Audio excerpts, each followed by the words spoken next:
Hey guys, welcome back to Medical Coding with Blue. Today's episode is all about workplace advice for medical coders. If you are brand new to my channel, welcome. I am Blue, I'm a medical coder. Okay guys, so I got this email. We're going to get into the email and here we go. Alright, so the viewer says, "Hi Blue, do you have any advice on working with multiple coders in the work queues? Our boss has recently asked us to communicate in Teams chat to let our group know who's working where. We are starting to get on each other's nerves because there's always the one who wants to pick first and dictates the rest of our day. What is the best way to deal with a bossy coworker or one who wants to stand out, look at me, I did this and that? I am finding the constant messaging back and forth very distracting. I feel like we're in a competition every day and it's stressing me out. Is this a way to micromanage us?" So that is not the definition of micromanagement. Micromanagement is when they're constantly looking at everything that you're doing. And a micromanager would have actually assigned y'all specific things to do. That's micromanaging and is constantly like watching you. That would be micromanaging. In this situation, this is a lack of leadership, clear leadership, that is causing this problem, okay? The reason that I have always recommended not working in a work queue situation, if you're working at a place and you're working from a mass work queue, meaning that all the work goes to one queue and everybody kind of works through the work queue and that's how they get the work done. There's a lot of places that are like that. I don't recommend working at those places because that is where you will find the worst encoders. There will always be somebody that is lazy. There will always be somebody that is lazy and somebody that wants to do the easiest work because they feel they are entitled or they just don't want to work that hard. And they're going to find the easiest route that they possibly can, right? Rather than trying, they're going to go for the easiest thing. And especially if somebody's been there for a while, so they kind of know the ins and outs and they know which things are easy and which ones are not and that kind of thing. So, but in this situation, this is a clear sign of a lack of leadership. So this obviously is not working. So what I would recommend is actually making a meeting, an official meeting with the supervisor and asking to have this discussion where you are talking about your concerns with, there's so many like cherry picking through the work queue. And before you ask me what cherry picking means, because somebody always asks me that question. Cherry picking is when they pick out like the best things to work on, the easiest stuff to pick. Cherry picking because it's the cherry work. And so that's what they want to do. But it's not fair to everybody else. In this type of situation, this is where a clinic or a group of doctors or whatever should be divided evenly among the workers, right? And sometimes they do that. And sometimes they assign work based on, okay, we have these high dollar amounts and these have got to get done first. So we're going to assign these. Sometimes that happens like that. So I don't really know what the work setup situation is there. But for the most part, when you have that type of environment where you're just letting the workers do everything, there's going to be people that are going to be stuck with the harder stuff because somebody has gone through and picked out everything. Not everybody's going to work together when it comes to that because they're going to be looking out for themselves. So likewise, you should be looking out for yourself as well. And how do you do that? Well, if you are getting stuck with all of the hard stuff, you can either do one of two things. You can do the hard stuff and do it so well that it becomes easier to you, or you can take your experience and start applying for other jobs. You can always do that. You have free will here. And I'm definitely not telling you to go either way. I'm just telling you these are your options. If you are in a situation like this in your workplace where, everybody's kind of out for themselves and that kind of thing, and there's really no clear direction from leadership. But the reason that you should start with your leadership first and say, hey, there's a bit of a conflict going on in the work queue. There's a lot of cherry picking going on that you are seeing, and there's a lot of messaging that's going back and forth that's very distracting. And that's something that you can tell them, because at least this way you're letting them know. All of these things should be documented. So after you have talked with your supervisor, you need to make a list of everything that you talked about, put it up in a follow-up email. And this is what we discussed. Per our conversation, here are some of the points that we discussed today. Thank you for listening. Thank you for taking the time to hear my concerns. Always be respectful, because sometimes the boss may think that, oh, the workers can handle it, because they're not really used to being over people and sort of looking at it that way. And sometimes that's just the way, the luck of the draw, that's the person that you get. But on the other hand, sometimes that person doesn't want to be confrontational. When you're in a leadership position, you have to learn to be confrontational, in a good way, obviously, and in a way that gives people direction, because if not, you're going to have anarchy like you got now. And of course, there's going to be other people that have a ton of productivity completed because they're working through easier things. And you can also explain that these things can be substantiated by doing an audit of your encounters that you've been doing that have been very difficult versus the person who's saying, oh, look at me, look at me. You don't even have to say particular names. You can just say, a review of the encounters that have been completed will show the type of encounters that are being done by certain individuals. You don't have to call names. They can see for that for themselves. And then they can see if, for example, you're in a work queue and there's a lot of traumas and there's a lot of like car accidents, things like that. And then there's like a lot of laparoscopic procedures and arthroscopic procedures, and all of a sudden one person's doing all of those. It's a little suspicious, isn't it? So that's something that you can say it without having to say it, because that's just something that they can review on their own. But this has happened to me before, where I worked for a level 1 trauma hospital and I worked in the evening. So I got a lot of the the bad stuff. I got a lot of the junk that people would skip over because it was too hard for them. And when I started working, I was like, there's an awful lot of like really difficult charts here. Like, what is happening? And so I talked with my boss about it, and I said, I thought you had mentioned that there's going to be like a lot of these trauma cases, but there would also be easier ones in between to sort of help me with my productivity. And she was like looking through what I had done, and she's like, oh, there's people that are skipping. So of course we had a meeting about that. I didn't have to say my suspicions about people skipping because she automatically knew. And it wasn't until she looked and pulled the report, she was like, oh my goodness, you do have a lot of traumas that you were doing. And subsequently, being able to code traumas is nothing to me because I didn't show it fear. Like, okay, this is the work that I have to do, so I'm going to go ahead and do this. Does it stink in the moment? Absolutely, because I have to do all this stuff that people are too lazy to do. And these are coders that are getting paid the same thing I'm getting paid, and there's that whole argument.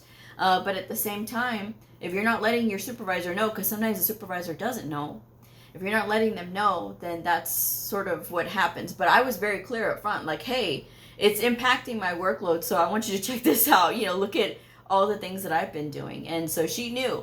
And so because of that, she was able to adjust my workload so that it reflected a little bit more fairly the hard work that I had done because of the charts that I was doing. And these were difficult charts, so, but it happens. And because of this experience that I've had at this organization, I just don't fear the hard stuff anymore because I'm able to figure it out. Sometimes it's like you really wish that you could get some easier things, but that's not always the case. So proposing solutions of either we get assigned certain providers so that we can start working that way and we can keep these queues clear, because if people are assigned particular providers, they can get used to those providers, and that's how that could work. Or, having one person like a lead coder assign the high dollar charts to the coders, and then the rest of it that's left, all of the easier things, then those can be divided up between the workers themselves, or whatever. But letting people pick and basically have their say is not a good thing, because you see people are taking advantage of it. But talking with your supervisor first and being candid with your concerns and talking it out will go a long way, especially if you do it professionally and you show that you're following up with, this is what we talked about. For your reference, here's a list of all the items that we discussed today. Thank you so much for your time and allowing me to share my concerns. That's what I would do. The other thing is, it's not really, when it comes to talking with your coworkers about, hey, I think that, you're taking all the easy things and I'm, getting all the hard stuff, that just looks like you're complaining. And of course, they're going to act like, no, I'm not taking all of the easy stuff and, that kind of thing, blah, blah, blah. It's never going to work. So you may as well not even do it, all right? Because at the same time, it's just going to spark an argument, and you don't want to do that because it's not worth it. There are just some people that you can't argue with because of the simple fact that they are always right and they're going to do whatever, and it's just their way and, all that kind of thing. So that's why I say go through the supervisor so that way the supervisor can handle it. And as I've said, you have a choice here. You can take your experience and get your resume together and start applying at other places. There's a lot of opportunities out there, but sometimes people get so fearful to move around, and it is the unknown, right? And you just don't want to be the new person again. Or maybe you have invested a year or two in this place and you're just like, well, I've already got a year, or I've got 2 years, 3 years under my belt, and I just don't know. But to spend your working life like that, where somebody else is sort of calling the shots on, what you do in a day and what you don't do in a day, or, having access to easier charts to code just to have a mental break in between. That's not right. I mean, I wouldn't want to work in a situation like that. But I know that it's not always the easiest thing to move around, so you either have to go with the supervisor or you have to just sort of start going with it.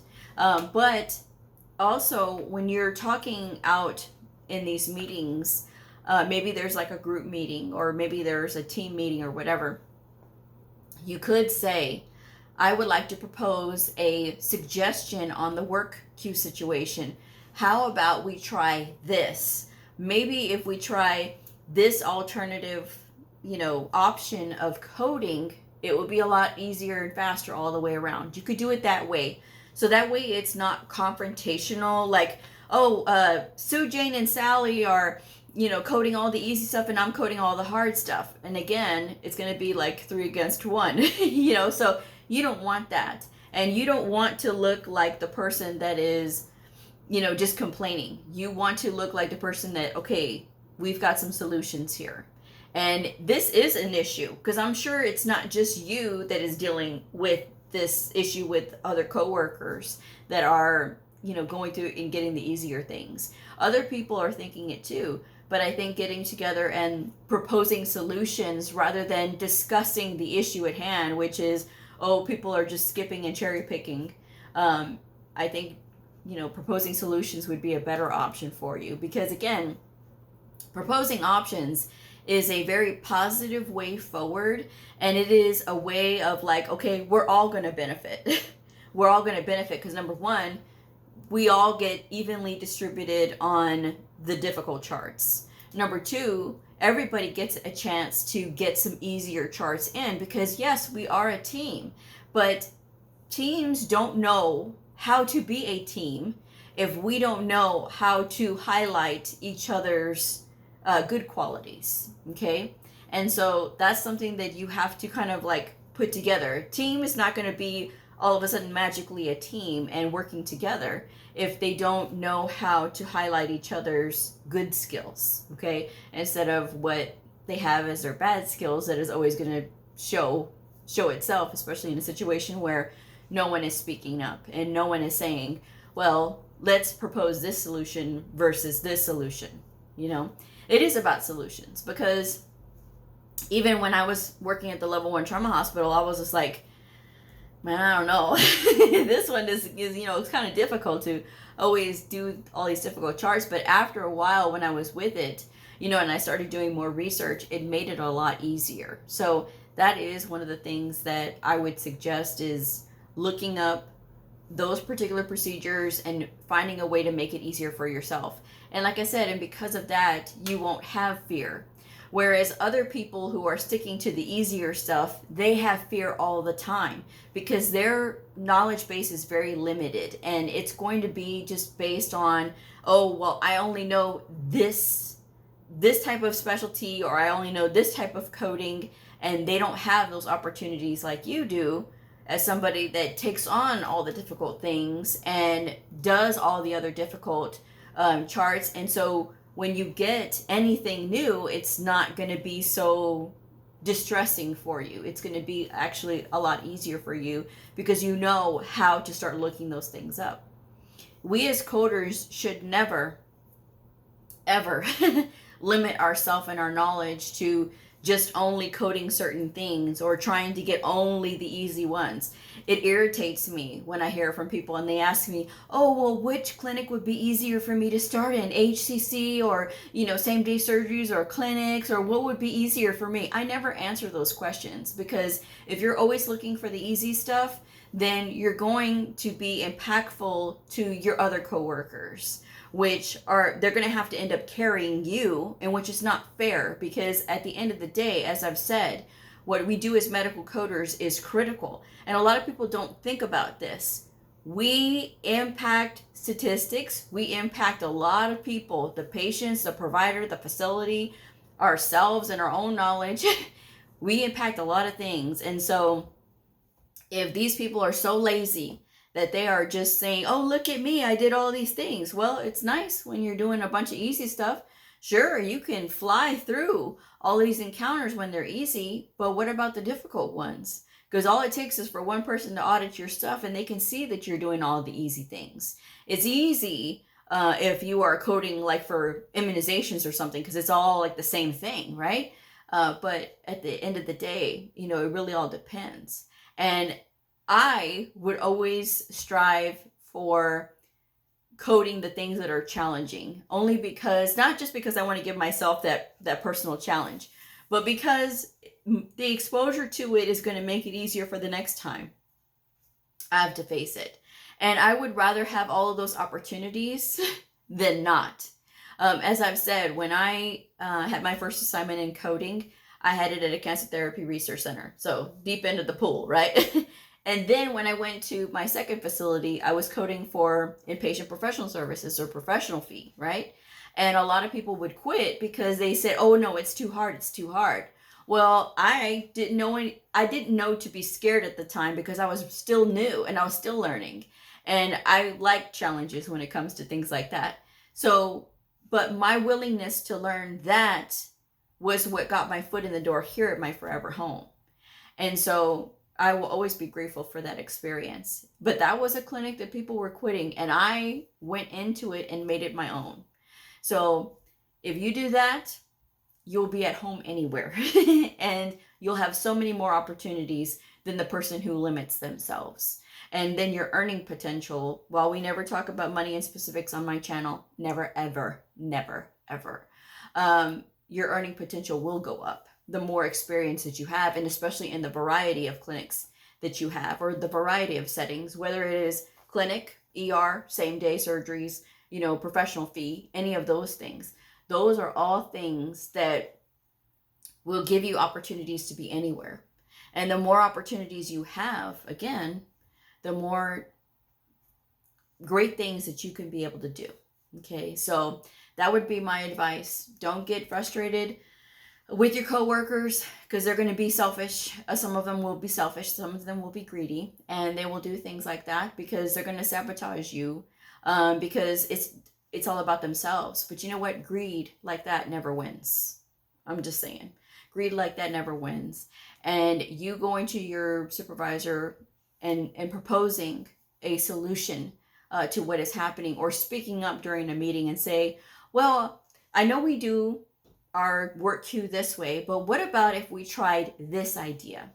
And if they're unwilling to listen to your suggestions, again, you could stay there, or you could take that experience that you have and find another place to work, some place else that will be more appreciative of the gifts that you do have, and a place that does have better leadership. Because if you do not have leadership in your organization, that's a bad thing. That's where a lot of missed opportunities happen because of bad leadership.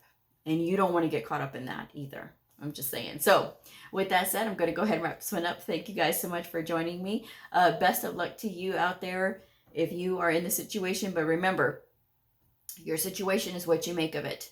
And whatever you decide to do, think it through thoroughly and don't go based on emotion. Okay? Don't answer based on emotion, and do not speak to anybody based on emotion. You base it on facts. You base it on solutions. You want to be able to propose solutions at every single point, because if you are going to fall into that, then you're going to be no better off than those people who are going to be so small-minded as to only do the easy things.